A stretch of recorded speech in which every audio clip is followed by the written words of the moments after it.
ሌሎች የአፍሪካ ሀገራት እምቢ ሲሉ ኢትዮጵያ ስለምን ፈረመች? መነጋገሪያ የሆነው ርዕሰ ጉዳይ።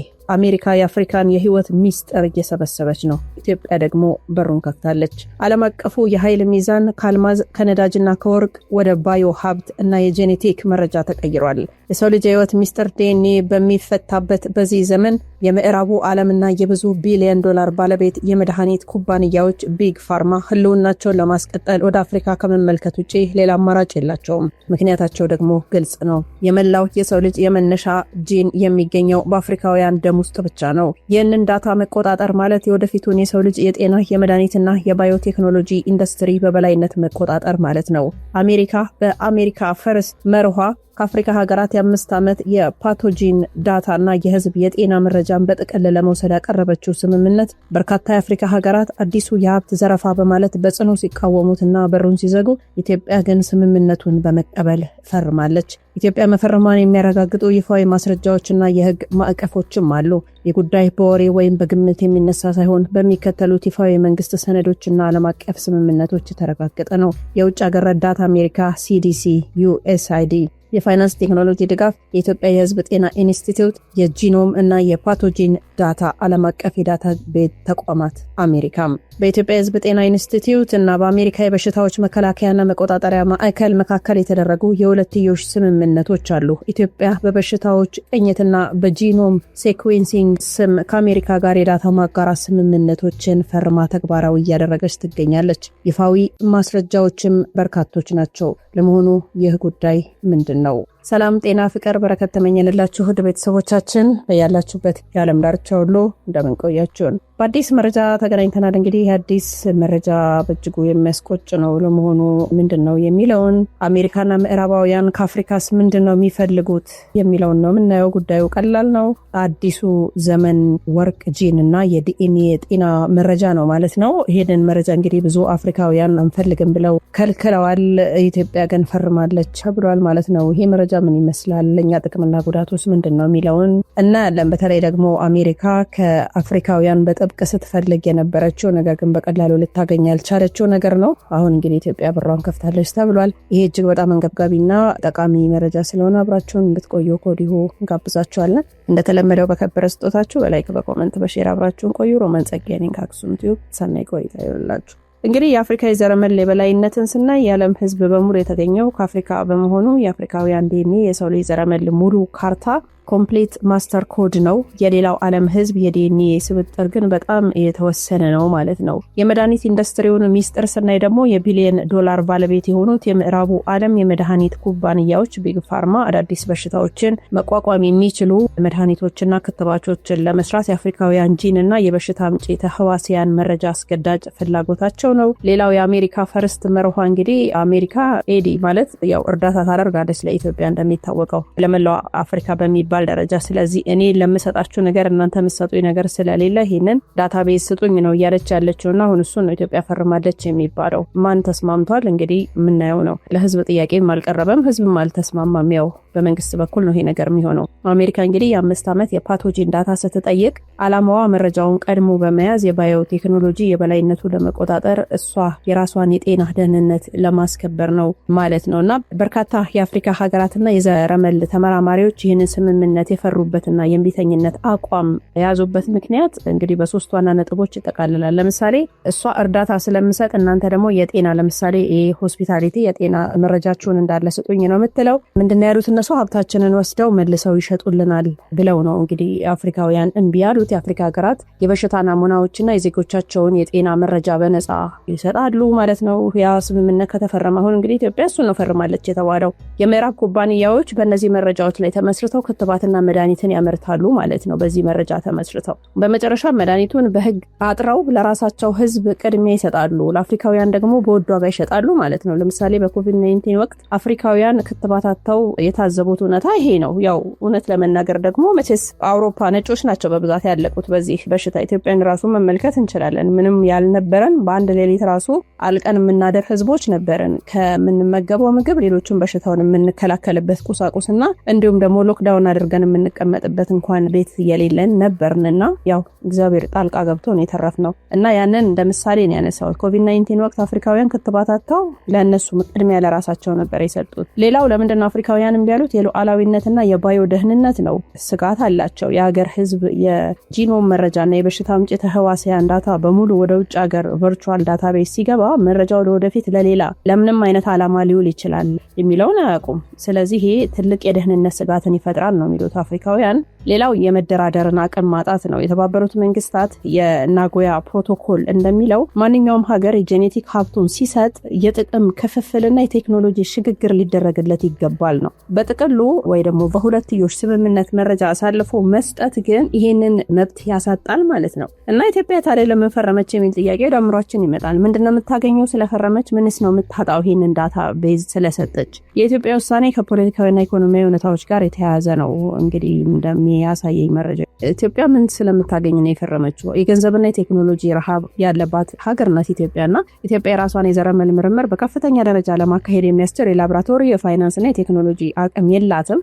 ፈጣን እርዳታ የምትፈልግ ናት። ከአሜሪካ ጋር የሚደረጉ እንዲህ ያሉ ስምምነቶች ወዲያውኑ የዶላር እርዳታ፣ የላቦራቶሪ እቃዎችና ባለሙያዎች ስልጠና ያገኛሉ ማለት ነው። ኢትዮጵያ የምታጣው ምንድነው? ስጋቷ ምንድነው የሚለውን ስናይ የሀብት ባለቤትነት ማጣት ነው። መረጃው አንዴ ከሀገር ከወጣ በኋላ በባለቤትነት የመቆጣጠር አቅም አይኖራትም። የወደፊት ጥቅምም ታጣለች።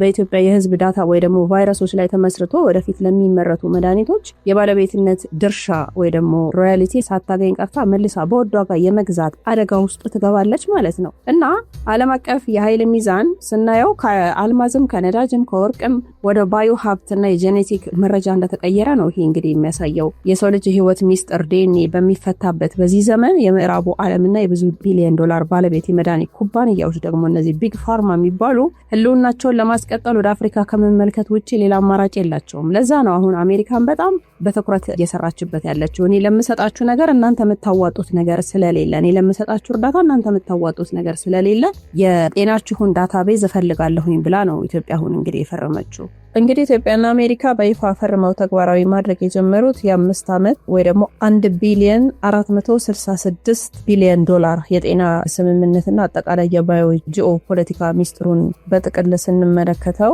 ኢትዮጵያ በትክክል ለአሜሪካ የሰጠችው ምንድነው የሚል ጥያቄ ውስጣችሁ ተፈጥሮ ይሆናል። ኢትዮጵያ በነጻ ረድኤትና በፋይናንስ ድጋፍ ስም ለዩኤስ ሲዲሲ እና ለአሜሪካ የምርምር ተቋማት የሰጠችው ዋና ነገሯ በኢትዮጵያ ውስጥ የሚገኙ በሽታ አምጪ ተህዋሲያን ሙሉ የዘረመል መረጃ ነው ማለት ነው። ይሄ ማለት ምን ማለት ነው? የቫይረስ እና ባክቴሪያ ናሙናዎች ለምሳሌ ባዮሎጂካል ሳምፕል የሆኑ በሀገር ውስጥ የሚፈጠሩ ወይ ደግሞ የሚቀየሩ ወረርሽኞች ኤችአይቪ፣ ቲቪ፣ ወባ፣ ማርበርግ፣ ፖሊዮ፣ የዝንጀሮ ፈንጣጣ የሚባሉት ወዘተ ዲኤንኤ መረጃን የሰጠችው ማለት ነው። የህዝብ የጤና ዳታ ዲጂታል ሄልዝ ሪኮርድ ማለት ነው የሰጠችው።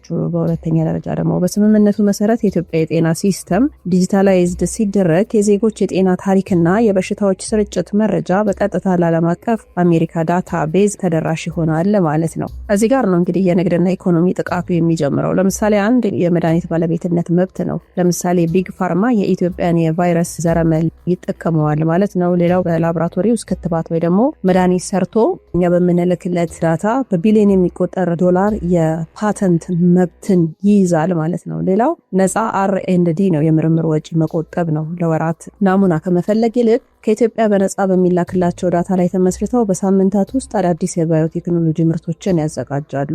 ሌላው መልሶ መሸጥ ነው። ናሙናውን በነፃ ከኛ ከአፍሪካ ይወስዳሉ። አፍሪካ እንኳን በብዛት ሀገራት የሚሆነዋል ኢትዮጵያናት የተስማማችው በነፃ ከኛ ይወስዱና ከዛ መድኃኒቱን ሰርተው ግን መልሰው ለአፍሪካውያን ደግሞ በውድ ዋጋ ይሸጡታል ማለት ነው። ከዛ ቀጣዩ ስጋት ምንድን ነው? የሉዓላዊነትና የባዮ ደህንነት ነው። የሀገር ውስጥ የፓቶጂን መረጃዎች በሙሉ ከሀገር ውጭ ባሉ ሰርቨሮች ላይ መከማቸታቸው የሀገሪቱን የባዮ ደህንነት አደጋ ላይ ይጥለዋል ማለት ነው። ወደፊት መረጃው ለምርምር ብቻ ሳይሆን ለሌላም ወታደራዊ ደግሞ ጂኦፖለቲካዊ ጫናዎች እንዳይውል የመቆጣጠር አቅም አይኖረንም ማለት ነው። ስለዚህ ኤፍዲኤ አፕሩቫል እና የመድኃኒት ሙከራው ክሊኒካል ትራያልስ በስምምነት አንቀጹ ላይ እንደተጠቀሰው አሜሪካ ዩኤስ ኤፍዲኤ የፈቀደችው አዲስ መድኃኒት ወይ ደግሞ ክትባት ኢትዮጵያ በወረርሽኝ ወቅት ፈጥና እንድትቀበልና በህዝቧ ላይ እንድትጠቀም መንገድ ይከፍታል። ይሄ ደግሞ ሀገሪቱ የራሷን የቁጥጥር ምርመራ በስፋት ሳታካሂድ የአሜሪካን ውሳኔ እንድትቀበል ተጽዕኖ ያደርጋል ማለት ነው። አሜሪካ በፈለገችው ሰዓት በሷ ውሳኔ የኛ ሀገር ትመራለች ማለት ነው። ይሄንን አድርጉ ካለችን እናደርጋለን እንደማለት ነው። የተባበሩት መንግስታት ለምሳሌ እንደሚለው የጄኔቲክ ሀብት የሰጠች ሀገር ከሚመረተው መድኃኒት የገንዘብ ወይ ደግሞ የቴክኖሎጂ ድርሻ ማግኘት አለባት ነው የሚለው። ኢትዮጵያ በሁለትዮሽ ስምምነት በጥቅል አሳልፋ በመስጠቷ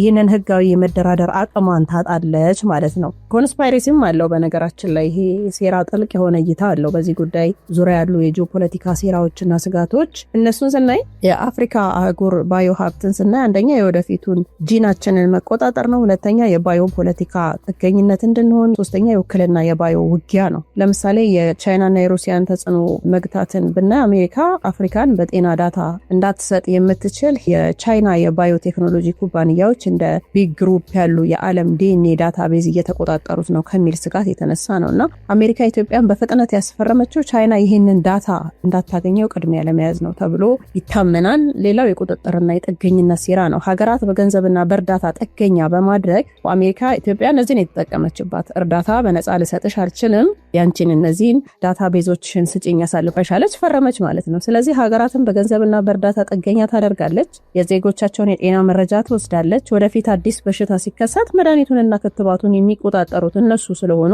አጠቃላይ የሀገሪቱን ፖለቲካዊ ውሳኔ በጤናው ሴክተር በኩል የመጠምዘዝ አቅም ይፈጥራሉ። አሁንም ይኸው ተጠምዛለች እኮ ኢትዮጵያ ተጠምዛ አይደል የፈረመችው። ሌላ የመከታተያና ይሄ የታርጌትድ ባዮ ዌፐንስ ስጋት ጽንፈኛ ጥርጣሬን ይፈጥራል ይላሉ የሴራ ተንታኞች። በከፍተኛ ደረጃ የሚነሳው ሌላው ሴራ የጥቁር ህዝብ ወይ ደግሞ የልዩ ልዩ ብሔረሰቦች የጄኔቲክ ስብጥር በምዕራባውያን እጅ መግባቱ ለወደፊቱ የተወሰኑ የህዝብ ክፍሎች ብቻን የሚያጠቁ ወይ ደግሞ የመራባት አቅም የሚቀንሱ የተመረጡ የባዮሎጂካል መሳሪያዎችን ለመስራት ያመቻቻል የሚል ስጋት ፈጥሯል ማለት ነው ይሄ ስምምነት። ውድ ቤተሰቦቻችን እንግዲህ ከላይ እንዳልኳቸው ይህንን ነገር እምቢ ያሻፈረኝ ያሉ አሉ።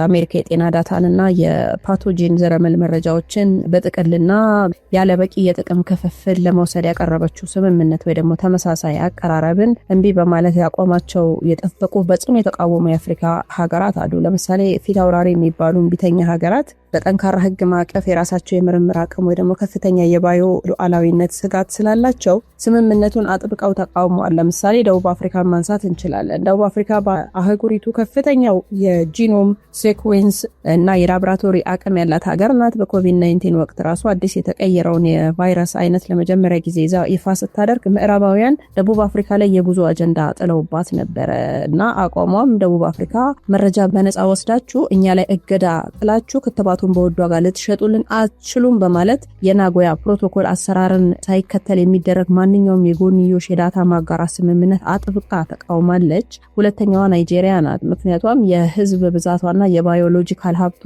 ከፍተኛ በመሆኑ የምዕራባውያንን የባዮቴክኖሎጂ ኩባንያዎች ዋና ኢላማ ናት እና የናይጄሪያ አቋም የራሷን የባዮ ሴኪዩሪቲ ኤጀንሲ በማጠናከር የዜጎቿን የጤና ዳታና የፓቶጂን ናሙናዎች ያለ ሀገራዊ ፈቃድና ግልጽ የኢኮኖሚ ጥቅም ወደ ውጭ እንዳይወጡ ጥብቅ የህግ እገዳ ጥላለች። በሶስተኛ ደረጃ ኬንያ ትገኛለች። ኬንያ ቀደም ሲል ከምዕራባውያን የምርምር ተቋማት እንደ ኬምብሪ እና የብሪታንያ አሜሪካ ተቋማት ጋር ባደረገቻቸው ስምምነቶች ዜጎቼ ለመድኃኒት ሙከራ ውለዋል፣ የህክምና ውጤቶቹ ግን በፓተንት ተይዘውብኛል የሚል መራራ የሆነ ልምድ ስላላት አቋሟ ምን ሆነ?